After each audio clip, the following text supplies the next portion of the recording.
Cristo el Señor resucitó, su amor fue más fuerte que la muerte.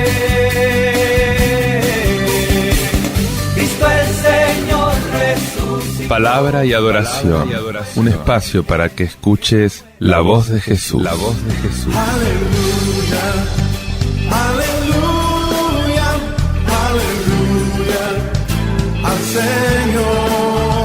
Aleluya, aleluya, aleluya al Señor. Paz y bien, te habla Fray Alejandro. Una vez más, encontrándome contigo, invitándote a sumergirte en el misterio de la palabra de Dios. En este día en que te voy a presentar ese evangelio quizás conocido ya por vos, en el que Jesús multiplica los panes y los peces. Toda una catequesis eucarística que hace Jesús. Una catequesis, por lo tanto, de lo que es la vida cristiana en su globalidad. Un texto que probablemente habremos comentado mucho en la preparación a las primeras comuniones, y ahora tenemos una buena ocasión para poder entrar en este misterio de la comunión en general y de recordar algunas cosas básicas de nuestro ser cristiano. Fíjate, algunas enseñanzas que podemos sacar de este evangelio. Que Jesús sacia nuestra hambre de Dios. En Jesús encontramos el camino que nos lleva hacia Dios. Su palabra, su testimonio de vida, su acción, nos dicen cuál es la vida que vale la pena vivir. Y en la Eucaristía nos alimentamos de esta palabra, de esta vida de Jesús. Su pan partido que nos da la vida. Y eso lo dice también el Salmo: los ojos de todos te están aguardando, tú les das la comida a su tiempo. Otro elemento interesante es que Jesús nos urge a saciar el hambre de la humanidad que sufre. El camino por el cual nos conduce Jesús y que sacia nuestra hambre de Dios pasa por la entrega en favor de los que más sufren. Pasa por el compartirlo todo, sea poco o mucho lo que tengamos. Abrir los ojos como Jesús, darse cuenta de la realidad y dar una respuesta a esta realidad, no teórica, sino práctica, como lo hace Jesús. La mesa de la Eucaristía siempre nos abre a la caridad. Y la caridad hecha acción nos lleva a la mesa de la Eucaristía. La primera lectura añade una tercera enseñanza que está vinculada a las del Evangelio, que la gratuidad de Dios es gratuidad de la caridad. Demasiadas veces queremos comprar la felicidad, por ejemplo con el consumismo. Demasiadas veces utilizamos el comercio y también las cosas de Dios. La terrible impresión que tiene mucha gente de que los sacramentos tienen un precio. Demasiadas veces somos mezquinos a la hora de dar limosna. Y ciertamente que no se trata de administrar de cualquier manera los bienes, pero hay que ir a fondo con las actitudes, de modo que la caridad sea sincera, que nuestra caridad sea auténtica. No valen las excusas para no compartir. El cristianismo es el reconocimiento de los hermanos. ¿Cuántas experiencias tenemos muy concretas de cristianos y de comunidades cristianas que hacen de su fe una acción concreta en favor de los más necesitados? Jóvenes que hacen de su fe una acción concreta en las vacaciones, por ejemplo, poniéndolas al servicio de los niños más pobres, o de campamentos de verano, o de ayudas al tercer mundo, con voluntariado, las cáritas diocesanas, las parroquiales, que muchas veces están muy bien organizadas en favor de un servicio muy eficaz, muy sincero. esfuerzos de muchas comunidades por renunciar a cosas propias para responder a realidades de pobreza o de marginación que están alrededor. Qué importante darnos cuenta de hechos más sencillos, de los que pasan desapercibidos en el interior de las familias, de los que quedan en el corazón de las personas, de eso que dijo el Señor, que tu mano izquierda no sepa lo que hace tu derecha. Qué importante darnos cuenta de que tanta gente es prisionera del consumismo y de que Jesús dice: ¿por qué gastan dinero en lo que no alimenta y el salario en lo que no sacia? Mientras la sociedad de consumo haga su campaña, nosotros no podemos dejar de denunciarlo y sobre todo de aplicarnos esta lección a nosotros mismos. Y por si acaso a alguien le empiezan a surgir excusas para justificar su bienestar o su poca caridad, qué importante es recordar lo que nos dice San Pablo, que se encarga de recordarnos que aunque quedemos desnudos, vencemos fácilmente por aquel que nos amó. La renuncia a las posesiones nunca tiene que darnos miedo, al contrario. De rebote es una manera de quitar obstáculos al acercamiento de Cristo. Y este día puede ser un momento propicio para meditar tranquilos. También para controlar los gastos de las vacaciones de invierno, por ejemplo, o del verano, plantearnos de qué manera vamos a descansar, o por ejemplo preguntarse en mis vacaciones qué objetivo tengo.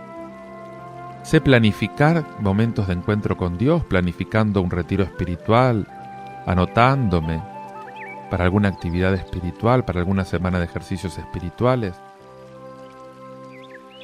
Buen momento para alimentar el trabajo de aquellos que dedican las vacaciones para hacer un servicio, para iluminar la vida de tantas personas que renuncian a sí mismas por estar al servicio de un familiar anciano, de un enfermo crónico. Tantas vidas anónimas que viven el espíritu evangélico muy a fondo. Qué buen momento para hacer buenos proyectos, para pensarnos al servicio de la comunidad. Te invito ahora a escuchar una lectura tomada del profeta Isaías, del capítulo 55, versículos del 1 al 3, que dice así: Así habla el Señor: vengan a tomar agua todos los sedientos, y el que no tenga dinero venga también. Coman gratuitamente su ración de trigo, y sin pagar tomen vino y leche. ¿Por qué gastan dinero en algo que no alimenta, y sus ganancias en algo que no sacia? Háganme caso y comerán buena comida, se deleitarán con sabrosos manjares. Presten atención y vengan a mí, escuchen bien y vivirán. Yo haré con ustedes una alianza eterna, obra de mi inquebrantable amor a David.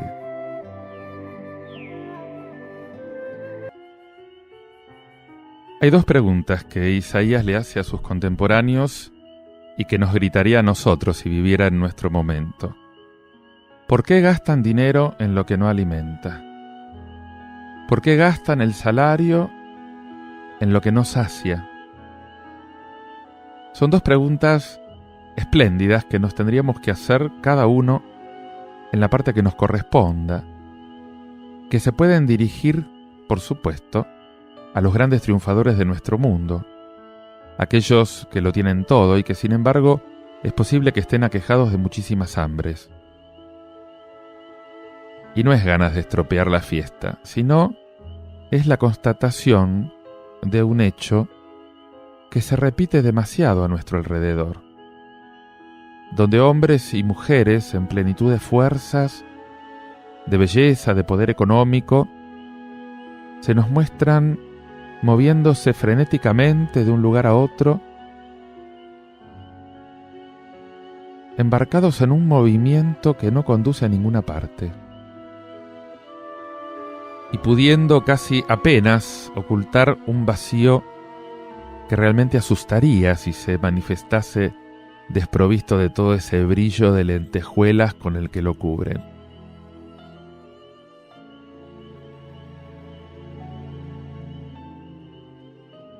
Es evidente que hay muchas clases de hambre entre los que no tienen hambre física.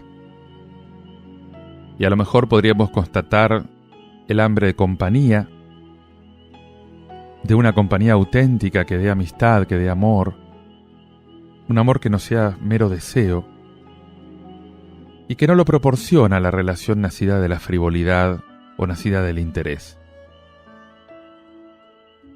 que deja tantas veces a los seres humanos palpando eso tan terrible que es la soledad.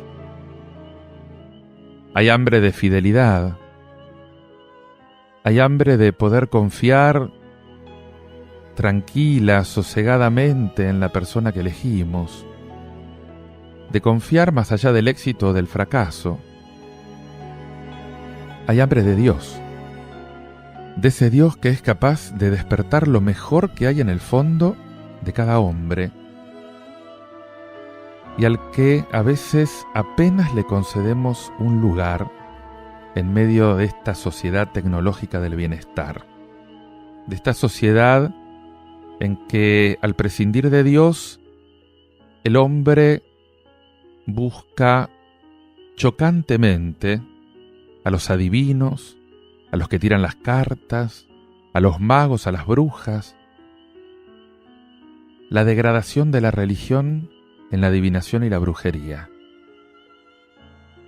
Por eso tenía razón Dostoyevski cuando decía que el hombre, cuando no cree en Dios, cae en algo mucho peor que no creer en nada, termina creyendo en cualquier cosa. Son hambres diversas, pero hambres que tienen un solo origen perfectamente apuntado por la primera lectura que escuchaste.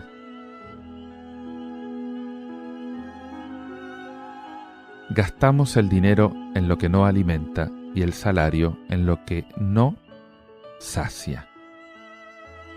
El resultado no puede ser más lamentable. El hombre pierde su grandeza auténtica y se convierte en sujeto de la sociedad de consumo, no en señor de la sociedad, como es su obligación, como es su misión.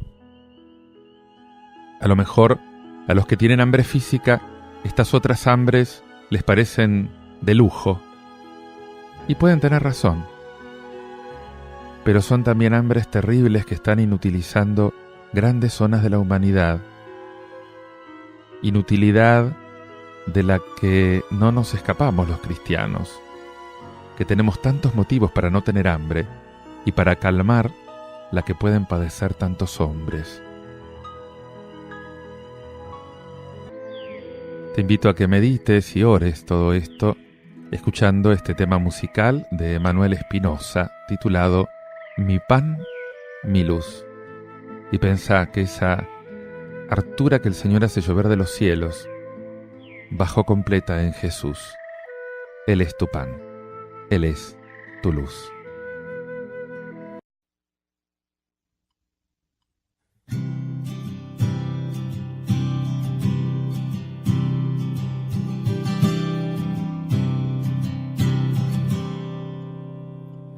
Al entrar a tu santo lugar, me asombra que me pueda acercar para ver tu gloria y tu belleza y adorarte en intimidad.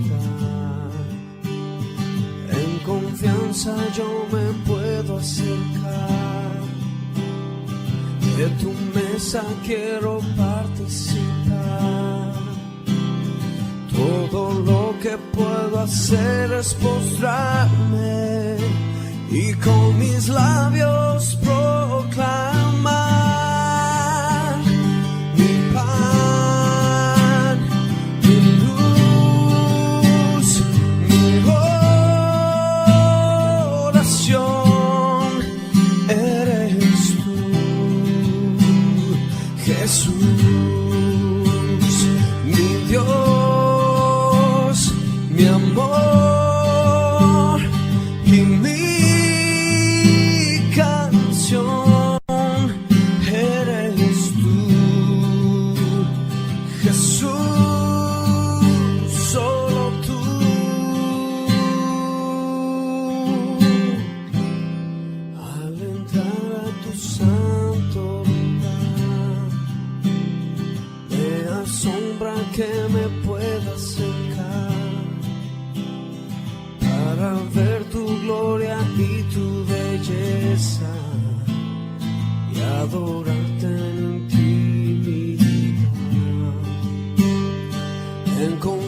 mesa yo me puedo acercar, de tu mesa quiero participar. Todo lo que puedo hacer es postrarme y con mis labios proclamar mi pan, mi luz, mi oración. Eres tú, Jesús, mi Dios, mi amor y mi canción. Eres tú, Jesús, solo tú.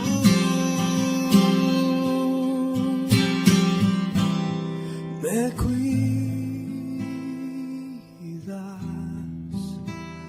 me abrazas,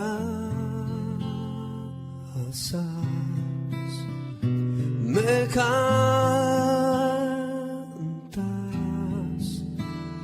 me amas, me cuidas, me abrazas,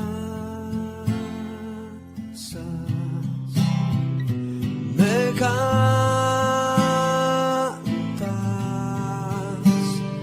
me amas, me cuidas,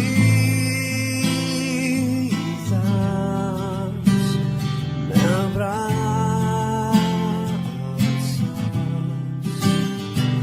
me cantas, me amas. Mi pan, mi luz, mi oración. Eres tú, Jesús, mi Dios, mi amor y mi canción. Eres tú, Jesús, solo tú.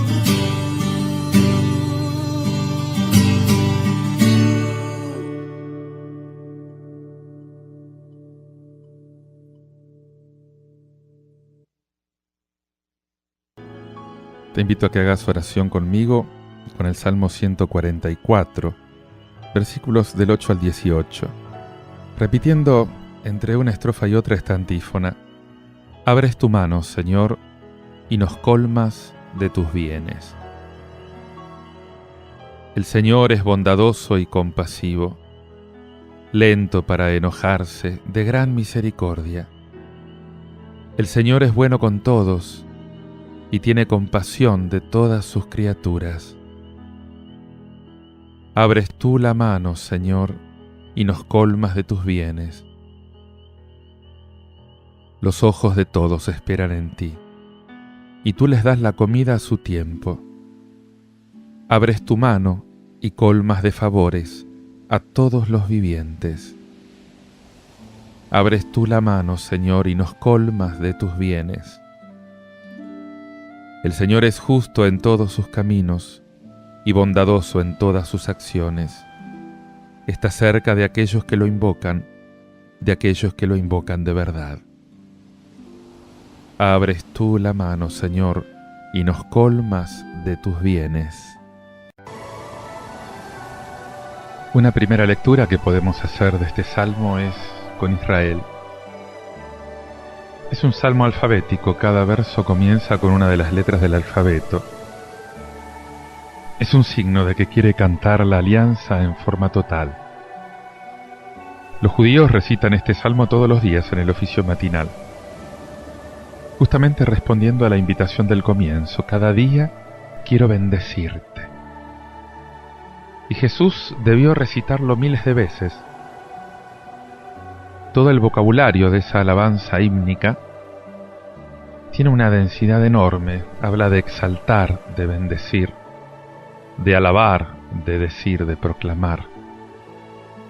El salmista no puede contenerse de dar gloria a su Rey, que es Dios. Alaba su gloria, alaba su magnificencia, alaba su grandeza, su poder, su esplendor.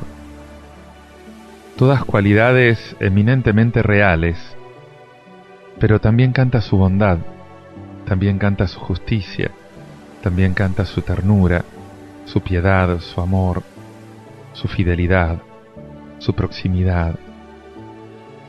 Cualidades más que todo paternales. Dios es Rey, pero es un Rey que pone todo su poder al servicio de su amor, que derrama sus bendiciones sobre la humanidad. No es un potentado, dominador, lejano. Se interesa por su creación y en esa creación difunde la vida.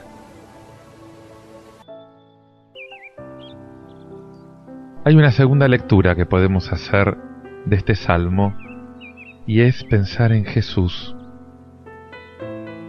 Todo el Evangelio da testimonio de que Jesús era el hombre vuelto hacia Dios. El enviado del Padre no tiene quereres personales. Está solamente para hacer la voluntad del Padre. Jesús es la expresión viviente y es la encarnación de esta ternura de Dios de que habla el Salmo 144. Él es aquel que sostiene a los que caen, que levanta a los agobiados. Es el alimento de vida que se da generosamente a todos los vivientes. Es el pan de cada día que pedimos al Padre. Pero es también este pan de vida misterioso que se nos da en la Eucaristía. Jesús hablaba con mucha frecuencia del reino de Dios. Dios es Rey. Y muchas parábolas nos muestran este reino al que los hombres son introducidos personalmente por Jesús. Jesús dijo: yo soy Rey, pero mi reino no es de este mundo. Sabe que está llamado a formar parte de este reino de Jesús.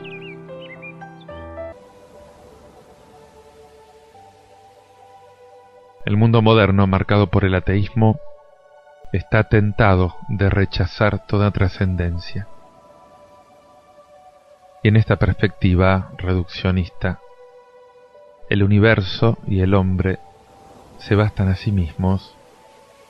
Sin embargo, los ateos más lúcidos confiesan que esta condición humana es trágica. Y algunos definen al hombre como un ser que solamente puede realizarse en dependencia de otro. Malraux afirma lo siguiente, dice: el problema principal para un agnóstico de nuestro tiempo es el siguiente: ¿puede existir una comunión sin trascendencia? Y si no, ¿sobre qué puede fundar el hombre sus valores supremos? ¿Sobre qué trascendencia no revelada puede fundar el hombre su comunión? Y parece escuchar de nuevo ese murmullo de hace poco: si es para suicidarse, ¿para qué ir a la luna? Y finalmente este salmo, sin controversia, ingenuamente, toma partido en este gran debate. Se trata de saber si el hombre puede definirse únicamente por lo inmediato, objeto de necesidad, de fabricación o de placer, o bien si se define también por una apertura a una realidad totalmente otra, que no depende de él. Esa realidad que llamamos Dios. En la perspectiva judeocristiana, Dios es el totalmente otro, es el trascendente. Dios es Dios. Y esto es un balbuceo para hablar de Él, si fuera cierto que Dios está a nuestro alcance, si Él fuera de nuestro mundo, si estuviera al nivel de las cosas observables, estaría a nuestro nivel particular, pequeño. Si lograra limitar a Dios, comprenderlo totalmente, no sería más grande que mi pequeño cerebro. Dios no es del mismo orden de lo creado. Y el salmista lo dice hablando de su magnificencia, de su gloria, de su grandeza. Dios nos supera totalmente. Así como el infinito es de un orden completamente diferente al finito. En nuestra época de comunicación intercultural, tenemos que aprender de los orientales ese sentido agudo de nuestra pequeñez, de nuestra desaparición en el gran todo que nos supera. Sin embargo, nos resistimos a aceptar este nirvana integral, este anonadamiento integral. Dios quiere que existamos ante Él. En la perspectiva judeo-cristiana, Dios es también el totalmente próximo, no solo el totalmente otro. Es el inmanente, es el Dios con nosotros, el Dios que hizo la alianza. Y esta perspectiva complementa la perspectiva del Salmo. Si tenemos en cuenta los dos aspectos, vamos a lograr un pensamiento equilibrado, un equilibrio que solo Jesucristo pudo llevar a su perfección total. El hombre Dios. Alaben y bendigan, proclamen, den gracias. Según la costumbre de la sinagoga, frecuentemente usamos este salmo. Y si lo hacemos, poco a poco en nosotros va a surgir una actitud esencial, un sentido de alabanza. Con frecuencia tenemos ante Dios la actitud del pedigüeño. Nuestras oraciones se aíslan con frecuencia en la petición, con un riesgo, el riesgo de tomar a Dios como una especie de motor auxiliar de nuestras insuficiencias. Cuando todo va bien, Dios no nos interesa.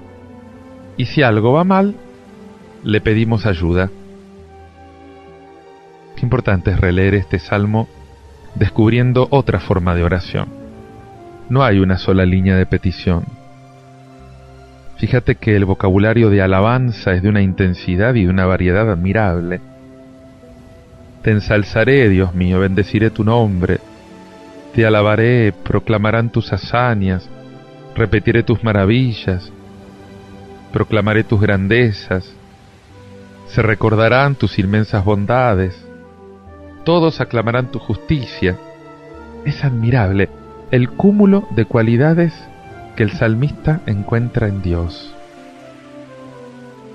Tú eres grande, Señor, eres poderoso, admirable, glorioso, fuerte, bueno, justo, tierno, amante, eterno, verdadero, fiel, compasivo, próximo, atento, salvador.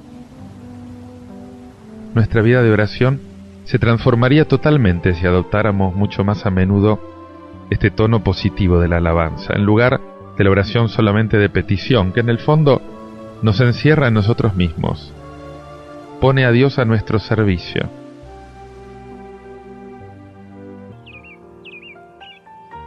Dime cómo es tu oración y te diré quién eres. Hay personas que dicen amar a otra persona y de hecho solo se aman a sí mismas. Todo su lenguaje, todas sus actitudes son únicamente para aprovecharse del otro, no para servirlo. Muchas veces somos también con Dios interesados, egoístas. Aunque decimos a Dios, hágase tu voluntad, de hecho estamos diciendo que mi voluntad se haga. Por eso, recitar con frecuencia este salmo puede enseñarnos a adoptar con mucha más frecuencia hacia Dios un lenguaje de amor verdadero, un lenguaje orientado hacia Él, no hacia nosotros. Decime si tu oración es contemplación, es admiración, es una mirada extasiada hacia Dios. Y entonces te diré si lo amás verdaderamente. Decime si aceptás perder el tiempo con Él, y te voy a decir si lo amás verdaderamente. Decime si pasás todo el tiempo hablando o si dejás que Él hable, si aprendiste a escuchar. Y entonces te voy a decir si verdaderamente lo amás. Te invito a que medites y ores este salmo, reconociendo que aquel que resume todos los bienes que el Padre nos da es el mismo Jesús. Él es nuestro alimento. Hacelo escuchando este tema musical de Jesús Adrián Romero, Pan de Vida.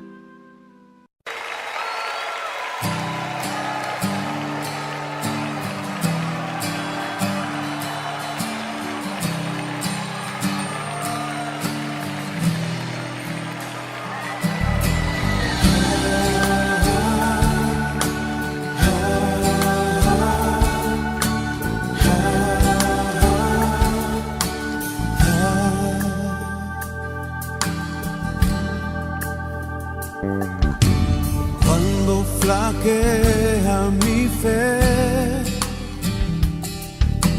y siento desfallecer, cuando no puedo seguir y faltan fuerzas en mí, puedo a la mesa venir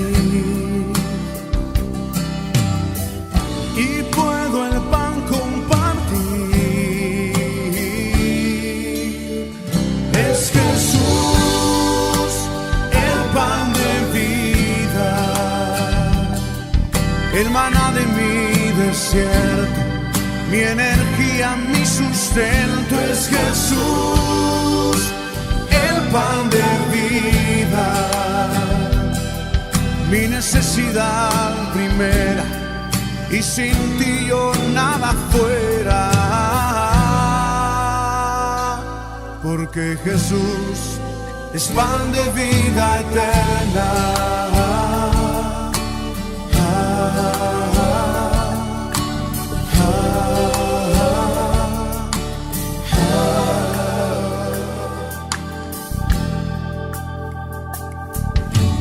Cuando flaquea mi fe y siento desfallecer, cuando no puedo seguir y faltan fuerzas en mí, puedo a la mesa venir y puedo el pan compartir. Es Jesús, el pan de vida, el maná de mi desierto, mi energía, mi sustento. Es Jesús, el pan de vida, mi necesidad primera, y sin ti yo nada fuera, porque Jesús es pan de vida eterna.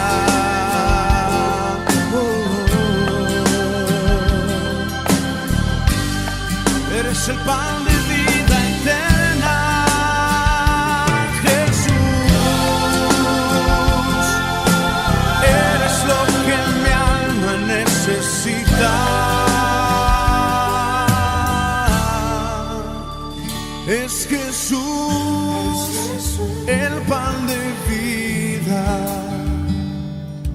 el maná de mi desierto, mi energía, mi sustento. Es Jesús, el pan de vida, mi necesidad primera, y sin ti yo nada fuera,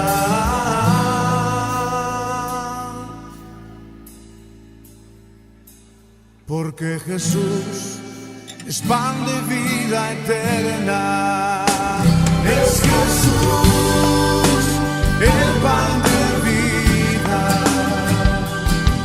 el maná de mi desierto, mi energía, mi sustento. Es Jesús, el pan de vida, mi necesidad primera, y sin ti yo nada fuera, Jesús es pan de vida eterna.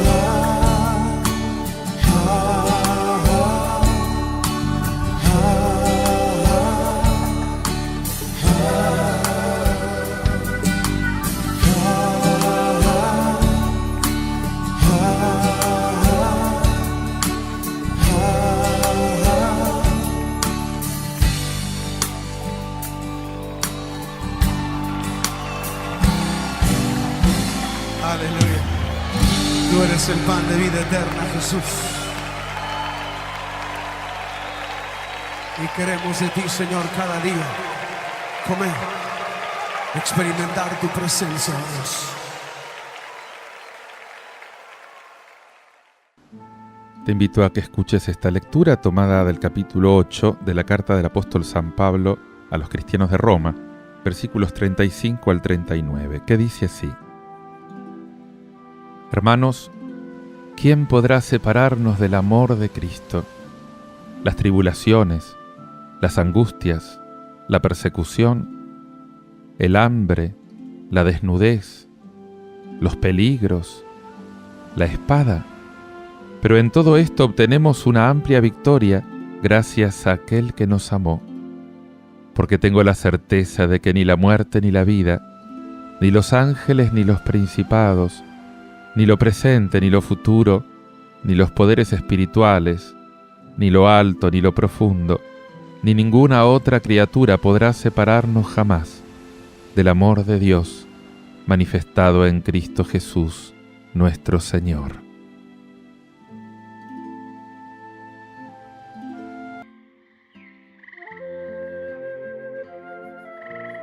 Probablemente estas líneas son la cumbre o una de las cumbres de toda la literatura paulina. La clave para entender este final del capítulo 8 de Romanos es más bien experiencial, es más bien afectiva que puramente racional. El que siente algo semejante, aunque sea en un grado menor, realmente entiende estas afirmaciones, que son poéticas, líricas, místicas. El que no, pasa por encima de ellas como si no fueran dirigidas a él, como si fueran un privilegio de unos pocos elegidos. Y esto último no es cierto, porque Pablo no le está hablando a la gente de algo personal o de algo debido a circunstancias especiales. Todo el fundamento de este convencimiento afectivo ya fue expuesto a lo largo de toda la carta y es válido para cualquier cristiano. Es más, Pablo no se basa en una respuesta personal, por lo tanto voluntaria, opcional. La respuesta a la obra de Dios es total. En esta misma acción de Dios que llega a todo hombre que se abre a la acción de Dios. Dios actúa en todo hombre. Todos estamos llamados a la santidad y a las alturas de la vida mística. La piedra angular, el cimiento de todo, es Cristo, el Padre, el Espíritu Santo, su amor derramado en nuestros corazones. Y eso es así porque Dios nos ama. Y eso no tiene acepción de personas y por lo tanto, todo cristiano está en condiciones de poder hacer suyas las afirmaciones de San Pablo, que se entienden muy bien en sí mismas y que requieren apenas explicación. Es más bien una asimilación, una apropiación de estas afirmaciones lo que necesitamos para leer y para entender estas frases. Y esto es posible para todos. En realidad acá tenemos un test de nuestro cristianismo. O podemos decir esto mismo junto con Pablo, o nuestra fe está todavía en pañales. Pablo se apoya en Cristo.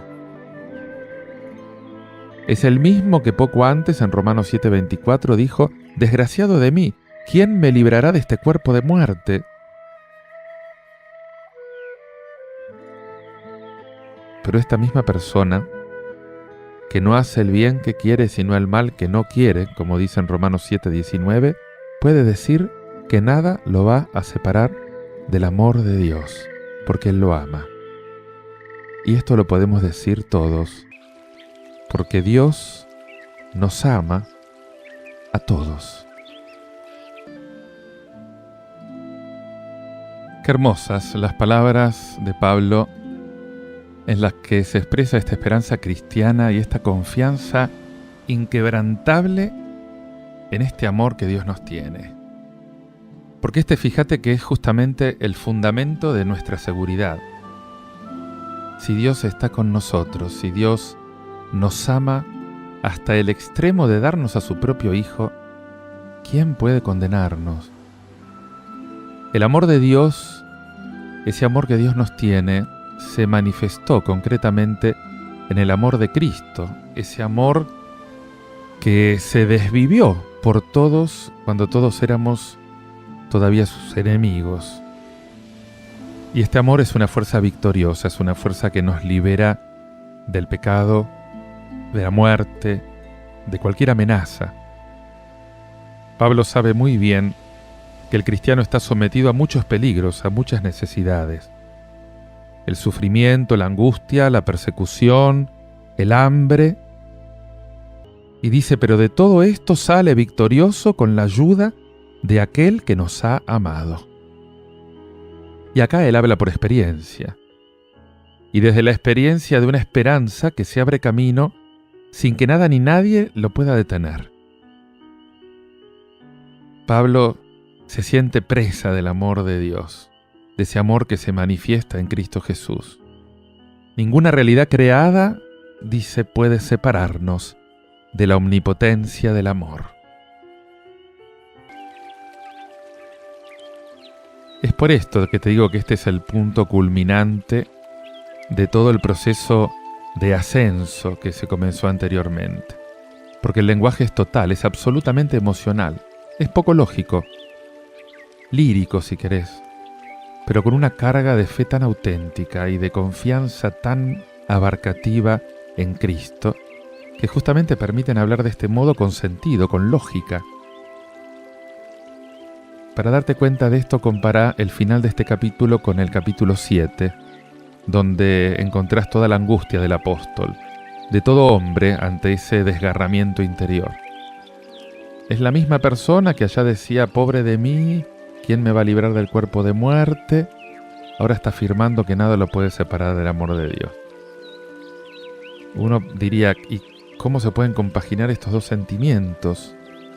Esa casi desesperación con esta confianza total, con esta seguridad tan plena. Y sin embargo, si miras las cosas de cerca, no es imposible.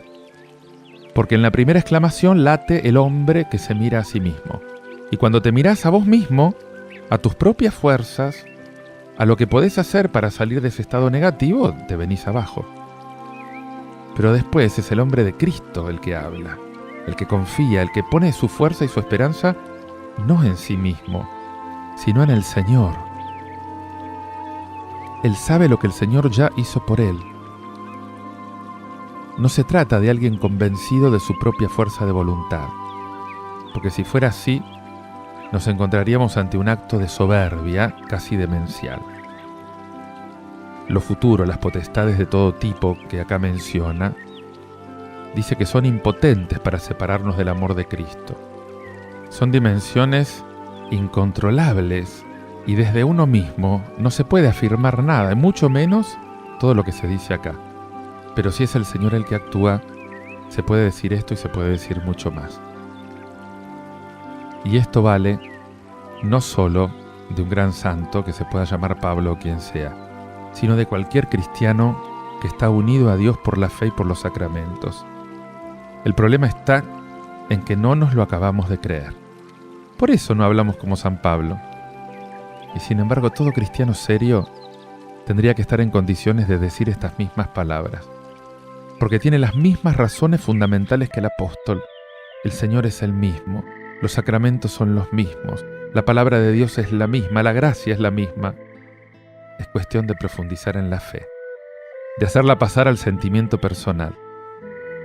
no te detengas hasta poder unirte a este punto supremo de la vivencia de San Pablo. Te invito a que hagas oración y medites todo esto escuchando este tema musical del grupo Gesed. Estás aquí. Recordate lo que decía San Pablo: todo lo puedo en aquel que me conforta.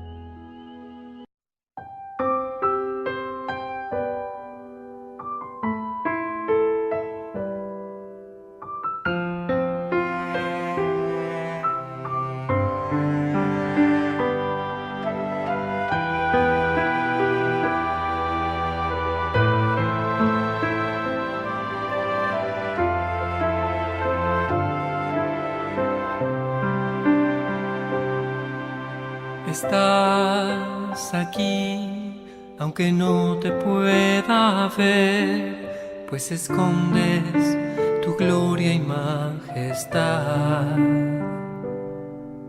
Estás aquí, revestido solamente del amor, bajo la forma de un pan. Con sencillez te me vienes a entregar y en mi interior vas haciendo maravillas, corazón con corazón, en profunda comunión. Me haces templo de la Santa Trinidad.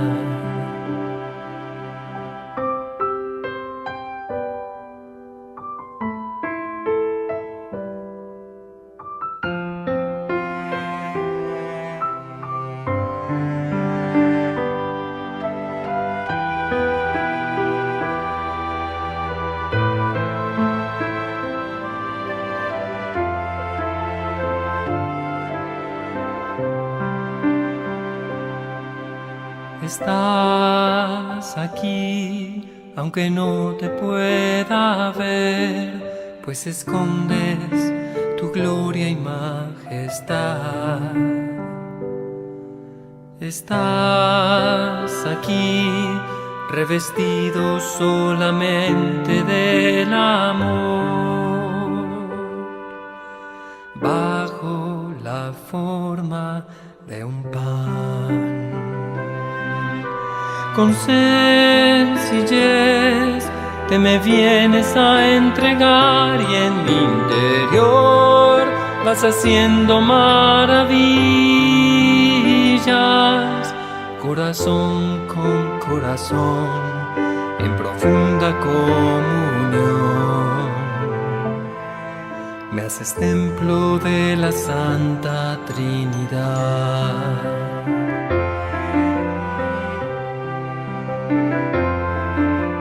Ven y cena conmigo, ven y mora en mi hogar, ven y nunca me dejes, pues sin ti me moriría. Me has herido con tu amor, ven y mora en mi interior, de ti quiero comulgar, Señor. De ti quiero comulgar, Señor.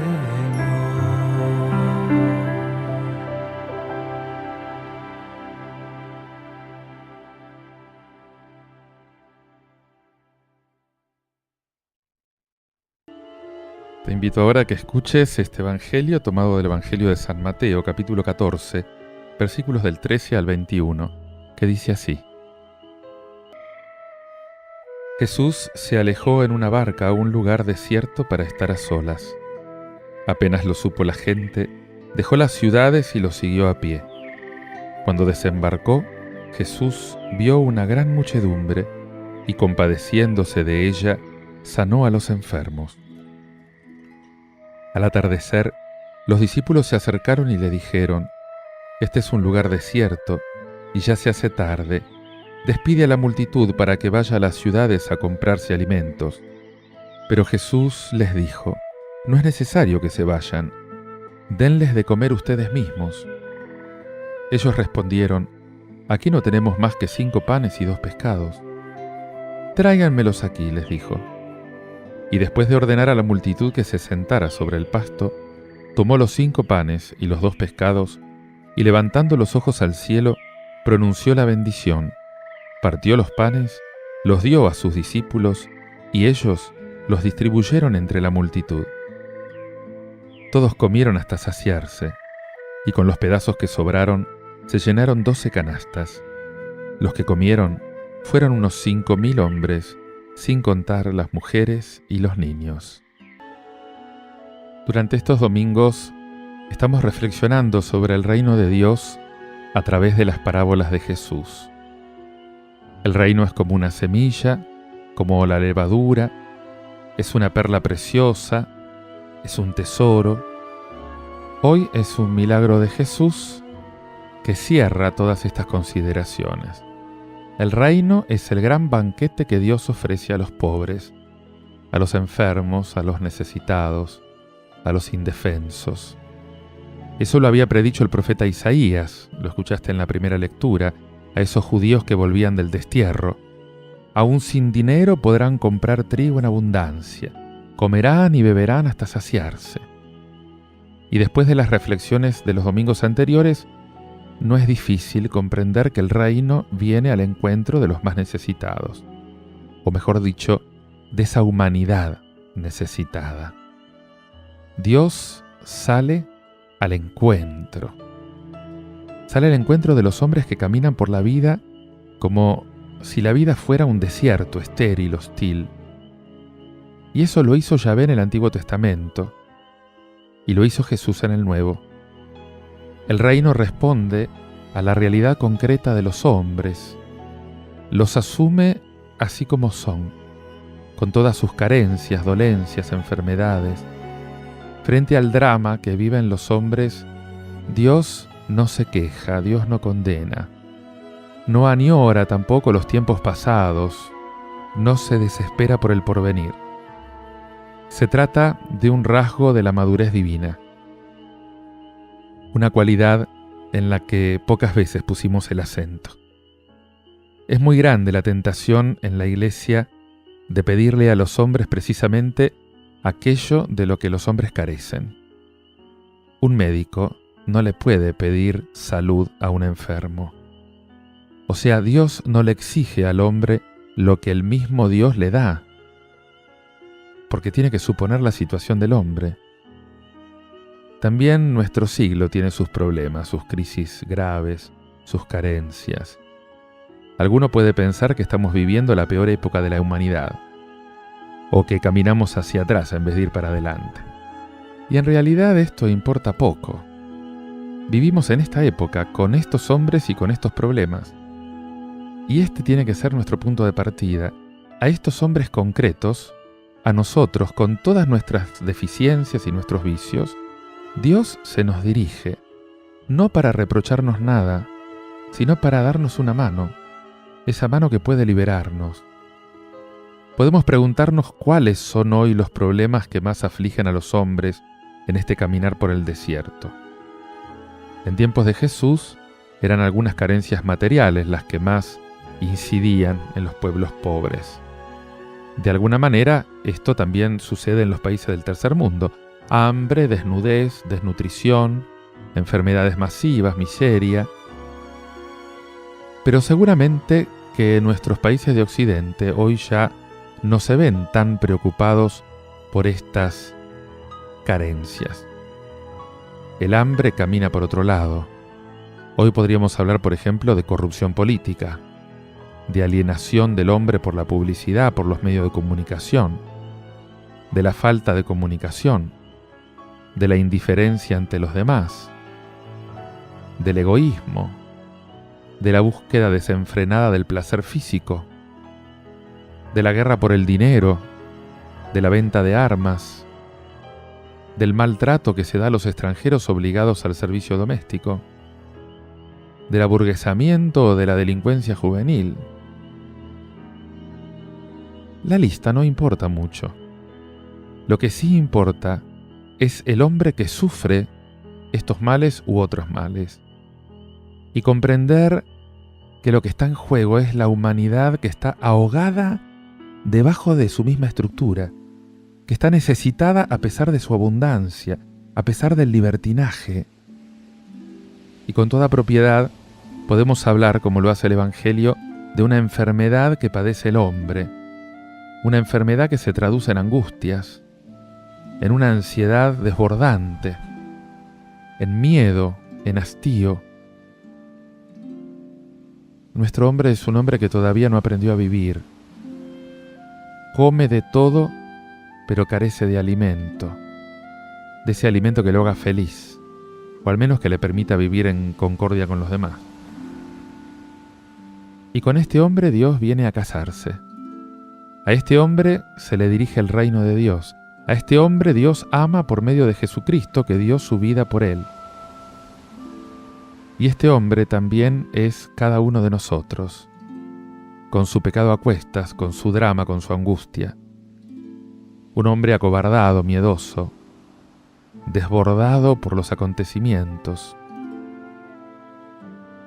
También la Iglesia tiene sus propias dolencias, las mismas de la humanidad. No es lo santo lo que reluce en la Iglesia, es más bien el pecado. Mezquindades, egolatría, ambición, indiferencia ante el dolor ajeno, divisiones, chismes, odios, lucro, comodidad. Y la invitación del reino se dirige a esta Iglesia. Tampoco Dios la condena, la llama a despojarse de todos esos atuendos para sentarse en el pasto y comer, como todo el mundo, el mismo pan. Y acá está lo maravilloso del camino del reino. Nos invita a sentarnos en el suelo para comer, no nuestro pan, sino ese pan nuevo del reino de Dios que Él nos da. Y de acá tenemos que sacar una conclusión importante. ¿Cómo debe cambiar nuestra imagen de Dios después de la lectura de este Evangelio? ¿Y cómo debe cambiar nuestra forma de mirar a los hombres en este momento concreto de la historia? Dios no le pide al hombre más que lo que puede dar. Si solo puede dar pobreza y enfermedad, eso basta. Saber que Dios nos acepta y nos ama así como somos es algo simplemente hermoso. Sabes que este banquete al que el Señor invita es un preludio de lo que será la Eucaristía, en la que el mismo Señor nos da su propio cuerpo y sangre para que tengamos vida eterna, como lo dice tan claramente en el capítulo 6 de San Juan. Medita en todo esto, escuchando este canto del grupo Gesed, al recibirte en comunión.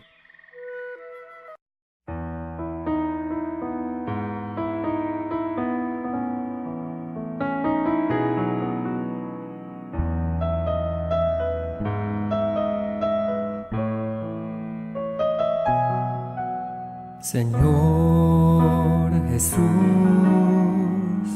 dulce bien de mi alma, al recibirte en comunión.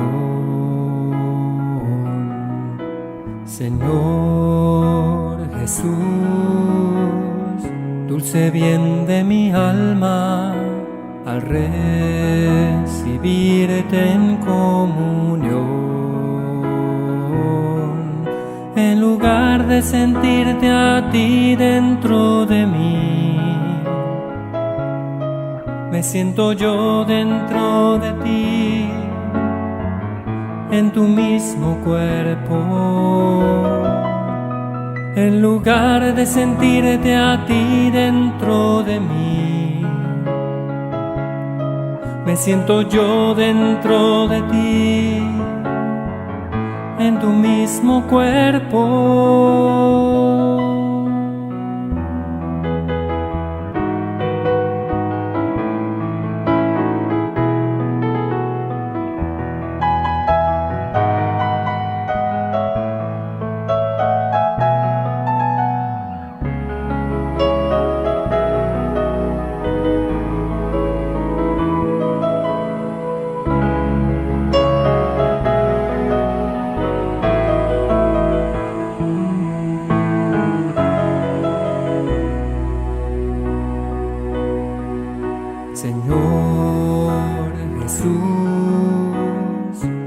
dulce bien de mi alma, al recibirte en comunión. Señor Jesús, dulce bien de mi alma, al recibirte en comunión. Me parece que mi alma duerme en brazos del amor, se desvanece en suavidad y solo sabe amar. Me parece que mi alma duerme en brazos del amor, se desvanece en suavidad y ya no sabe otra cosa más que amar. Ya no sabe otra cosa más que amar.